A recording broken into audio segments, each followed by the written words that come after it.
NO से short करेंगे तो ओके।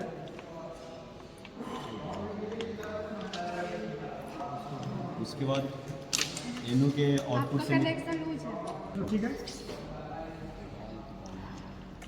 यहाँ से आउटपुट निकालेंगे, ब्रेक जाएगा डेल्टा के एनसी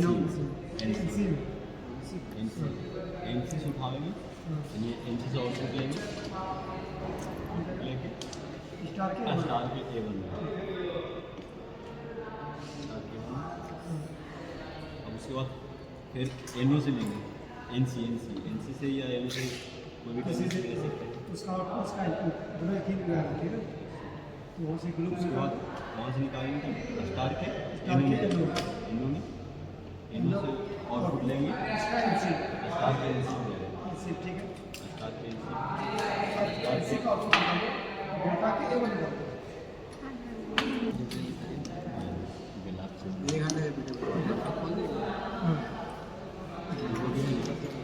फिर यहाँ से बाद में देवा ठीक है। अब ये दोनों का एक लूप बना के ये सब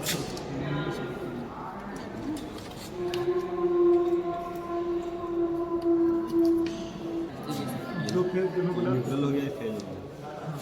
किस में डालना है? सीरीज में। हाँ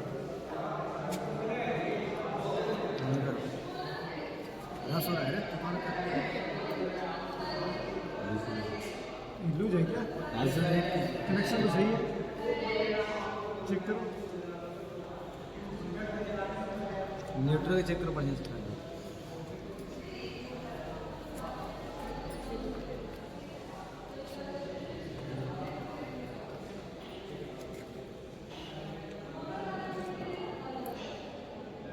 न्यूट्रल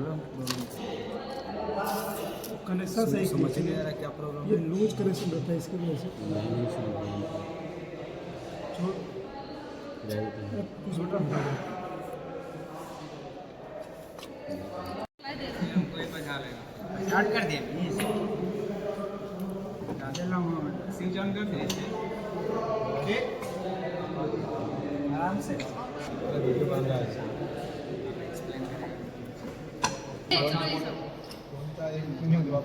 सामने 3 फेज ऑटो ट्रांसफार्मर स्टार्टर के बारे में कुछ बताने जा रहे हैं। इसमें सबसे पहले 3 फेज लाइन है वो हम लोग यहाँ से दिए, उसके बाद न्यूट्रल है, न्यूट्रल अलग से दिए, और मोटर की जगह पे हम लोग स्टार का बल्ब लगाए। इसका कनेक्शन है स्टार्टर ऑटो ट्रांसफार्मर में। इसमें 7 टर्मिनल है, उसमें एक न्यूट्रल और 3 आउटपुट और 3 इनपुट है, एक रोटरी स्विच है और एक एनओ और एक एनसी है। इसको स्टार्ट करने के लिए सबसे पहले स्टार्टर में अगर मोटर हम चलाते हैं तो वहाँ पे 10% मतलब सबसे स्लो स्पीड कम स्पीड चलाते हैं सबसे पहले 70 से 80%। उसके बाद हम लोग फुल स्पीड देते हैं, इसलिए 10% पर मेरा बल्ब करेगा। अगर इसको बढ़ाएंगे तो बल्ब और अधिक ग्लो करेगा, इसलिए मोटर चलाते तो ये डेल्टा में हो जाता, पर इसमें हम लोग सिर्फ बल्ब लगाए हुए हैं, इसलिए सिर्फ ये स्टॉर्म चला रहे हैं इसको।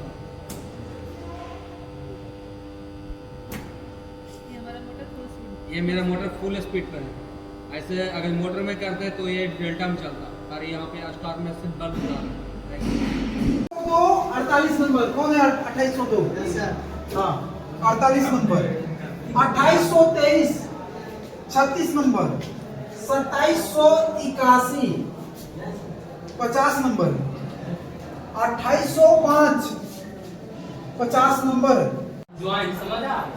ज्वाइंट जैसे मान लीजिए ज्वाइंट ज्वाइंट क्यों करते हैं? मान लीजिए कोई कार कोई सीधा कहीं पर कहीं तो भीड़ होगा, कहीं ना कहीं कोई सीधा इन होगा कोई कार का, उसको ज्वाइंट करके आगे बढ़ाया जाता है।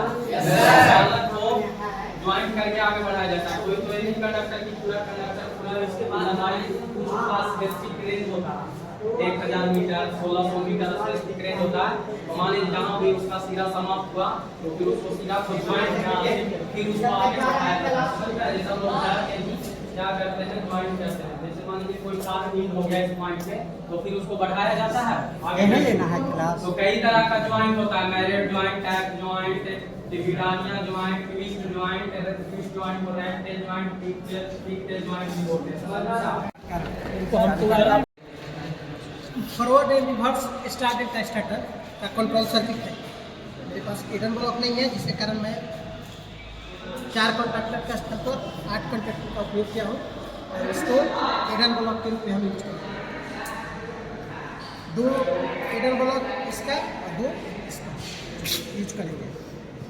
अब एक एलसी पुश बटन यूज कर रहे हैं और 2 एनो पुश बटन यूज कर रहे हैं। इसमें से यह हमारा जो है फॉरवर्ड कॉन्टैक्टर का एनसी है, ये जो है आपका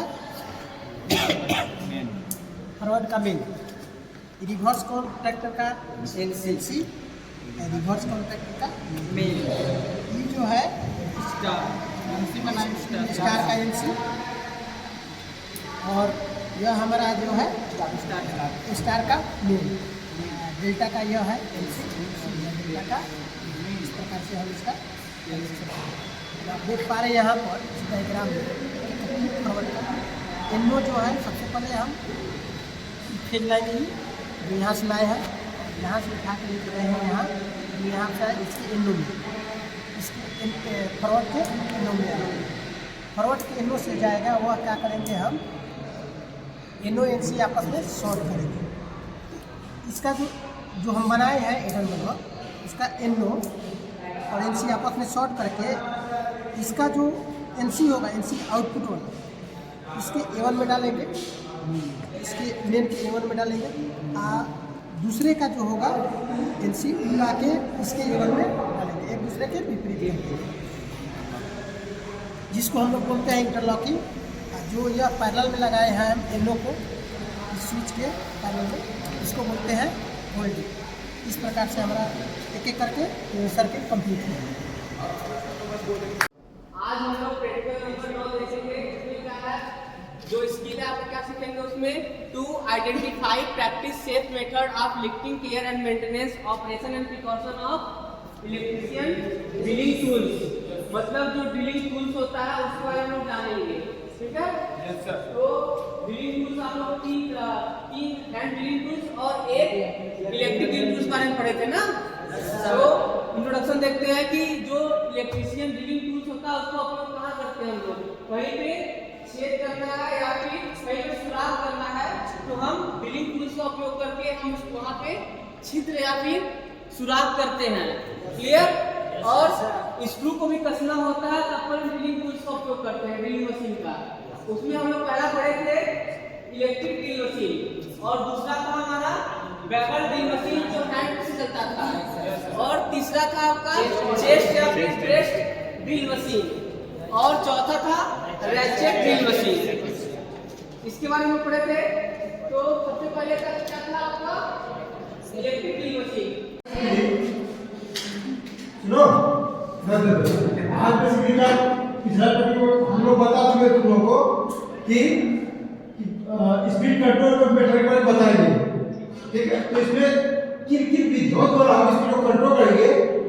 इससे पहला विधि क्या है, वोल्टेज नियंत्रण के द्वारा, फ्रीक्वेंसी नियंत्रण विधि द्वारा, ध्रुवों की संख्या में परिवर्तन करके, और रोटर रियोस्टेट नियंत्रण के द्वारा, ठीक है? और एक होता है कैस्केड मेथड, लेकिन वो जरा उसके हम बता देंगे। पहले चारों मेथड्स होंगे, और देखो मोड पर इसमें पता चल जाता है ना, क्योंकि जैसे ही पहला कॉन्टैक्ट क्लियर होगा, दूसरा पॉइंट पे आते आते ये चीज इससे रिलेटेड होती है, फिर ये 2 पॉइंट क्लियर हो जाएगा ना, तीसरा पॉइंट तुम्हें खुद समझ आना चाहिए, 3 पॉइंट क्लियर हो जाएगा, चौथा पॉइंट में खुद से पता चल जाएगा इसमें से ऐसा होगा।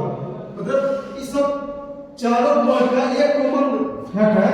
हमने आपको स्पीड के बारे में थोड़ा बताया था, NS = 120 into frequency divide by number of poles, बताए थे। कुमारी दे गया है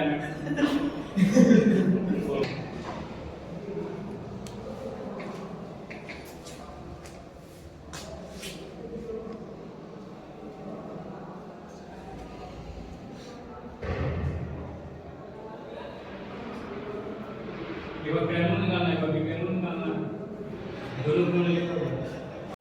यह हमारा दरवाजा है। अब दरवाजे के बाद यह ये स्विच है। स्विच को आने के बाद कुछ करंट हमारी रह जाएगा। कहाँ जाएगा सर? फिर इधर आ जाएगा। 2 वे स्विच में जाएगा। 2 वे स्विच लिखेगा हमने।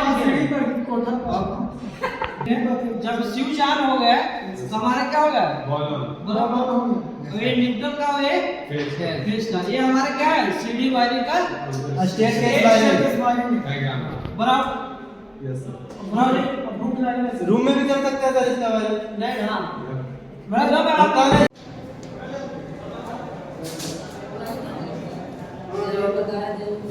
अभी जो बताया ना उसी को हम लोग बोलेंगे क्या स्ट्रक्चर ऑफ स्टील। स्टील में संरचना कौन कौन सी होती है? कितने प्रकार की होती है? 7 प्रकार की होती है। अभी कौन कौन सी होती है इसमें? पहला क्या होती है? हेराइड। दूसरा सीमेंटाइट। तीसरा हेराइड। इसी प्रकार से जो होती है 7 प्रकार की होती है ना। Yes sir. ठीक। अब पांचवा लिखे सुपर स्ट्रक्चरल ऑर्गेनाइजेशन,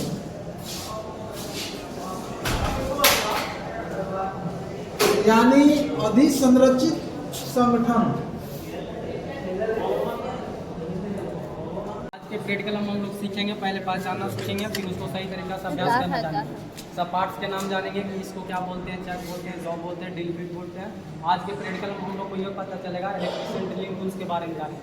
उसको पहले नंबर पहचानना जानेंगे, फिर उसको सही तरीका से पार्ट का नाम जानेंगे, फिर सही तरीके से उसको अभ्यास करना जानेंगे। तो जैसे ये इलेक्ट्रिशियन क्या है? Electrical drill machine. मशीन क्यों बोला जा रहा है? ये सब टूल्स है, ये मशीन क्यों बोला जा रहा है? इसमें सिंगल फेज का इन्वर्टर मोटर यूज किया गया है।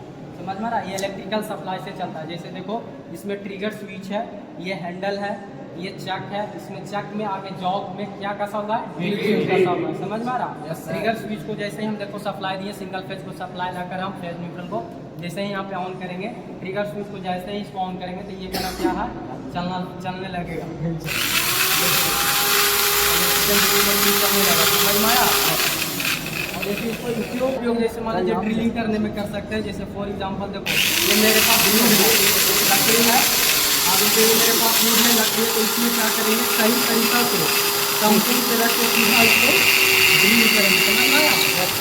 जैसे इसका उपयोग करेंगे। फॉर एग्जाम्पल जैसे मान लीजिए दीवार में भी छेद करना रहता है। जैसे इलेक्ट्रिशियन वाले इसको कहाँ पे यूज करते हैं? जैसे दीवार में वायरिंग करना है तो कहीं पे छेद करना है, मतलब छेद करना है, उसका छेद करना है, तो इससे यूज कर सकते हैं। समझ में आया? ये लोहा में भी छेद कर सकता है, बट ड्रिल बीट चेंज हो जाएगा। समझ में आ रहा है? वुड में जैसे अभी हम जैसे वुड में अभी हम छेद करके बताएं, प्लास्टिक में भी कर सकता है। अलग अलग इसका मल्टीपर्पज यूज है। समझ में छेद करने के लिए। तो इसके बारे में जाने आगे हम। Good morning to everyone. आज हम यहाँ पे आए हैं इलेक्ट्रिकल ड्रिलिंग टूल्स का उपयोग करने, जिसमें फर्स्ट है हमारा electrical portable hand drilling machine. इसका उपयोग हम लोग जब लाइन आता है तो इसका उपयोग हम लोग लाइन की सहायता से इसका उपयोग करते हैं। ये हमारा हो गया सप्लाई वायर, जिसका उपयोग हम लोग दीवार में या लकड़ी में छिद्र करने के लिए प्रयोग करते हैं। इसमें जो आता है एक ऑन ऑफ पुश बटन होता है। इसका उपयोग हम लोग जब करते हैं तो इसको ऑन पुश करने के लिए उपयोग करने नहीं हो रहा है। पूरा आज हम लोग इकट्ठा हुए हैं कौन सा प्रैक्टिकल करने के लिए? यहाँ पे जो रखा हुआ क्या है? Electrical drilling tools. ये सभी है जहाँ पे हम लोग कंक्रीट से लेके लकड़ी छोटा बड़ा सब तरह के से ड्रिल करते हैं। ठीक है, सबसे पहले हमारा जो है ये है क्या? Electrical hand drill machine. इसको इलेक्ट्रिकल क्यों बोलते हैं? क्योंकि ये विद्युत से चलता है। पोर्टेबल क्यों बोलते हैं? इसको एक जगह से दूसरी जगह तक आराम से ले जा सकते हैं। ठीक है, electrical portable hand drill machine, इसको हम लोग हाथ में रख के यूज करते हैं ना। कहीं पे फिक्स तो रहता नहीं है। हैंड ड्रिल मशीन बोलते हैं। क्या बोलते हैं? ठीक है, ये हमारा क्या सप्लाई जो मीटर इसमें सप्लाई जाएगा तभी तो मोटर चालू होगा ना। और उस मोटर को कंट्रोल करने के लिए हमारे यहाँ क्या लगा हुआ है? Push button. इस पुश बटन को ज्यादा देर तक दबा कर रखने में होल्डिंग लॉक एक बना हुआ है, ठीक है। तो क्या करता है, इसको ऑन करके रखता है। ये इसका बॉडी हो गया, इधर क्या हो गया, हैंडल। और ये क्या है हमारा चक। इसके ऊपर ये क्या है, जॉ। ये हमारा क्या है, जॉ। ये क्या है, इस जॉ के अंदर क्या लगता है, ये कैसे लगेगा, ये क्या है, इसके माध्यम से हम लोग क्या करेंगे, इसमें और इसको ड्रिल बिट को लगाएंगे, फिर टाइट करेंगे। हमको अगर कंक्रीट पे यूज करना है तो बिट क्या रहेगा, चेंज करेंगे, और लकड़ी पर रहेगा तो चेंज करेंगे। दोनों के लिए अलग अलग बिट का प्रयोग करते हैं। सारे लोग समझ गए? Yes sir. कोई दिक्कत है इसमें? No sir. ये देखिए, ये क्या हमारा मैनुअल हैंड ड्रिल मशीन। इसमें कितना हैंडल होता है, 3 हैंडल होता है। एक होता है जो रोटेट करता है, जिसको बोलते हैं टर्निंग हैंडल। क्या बोलते हैं, टर्निंग हैंडल। जिससे हम लोग क्या करते हैं, घुमाते हैं। और एक हमारा क्या है, साइड हैंडल। और ये है ग्रिपिंग हैंडल, ठीक है। ये हमारा यहाँ पे क्या लगा है, गियर। और यहाँ पे चक रहेगा, उसके आगे क्या लगेगा, जहाँ पे बिजली की उपलब्धता ना हो, जहाँ पे छोटा छोटा काम हो या बिजली बंद है, वहाँ पे नहीं है, उस जगह पे हम लोग इसका प्रयोग करते हैं, ठीक है। इलेक्ट्रिसिटी नहीं रहेगा, काम तो नहीं ना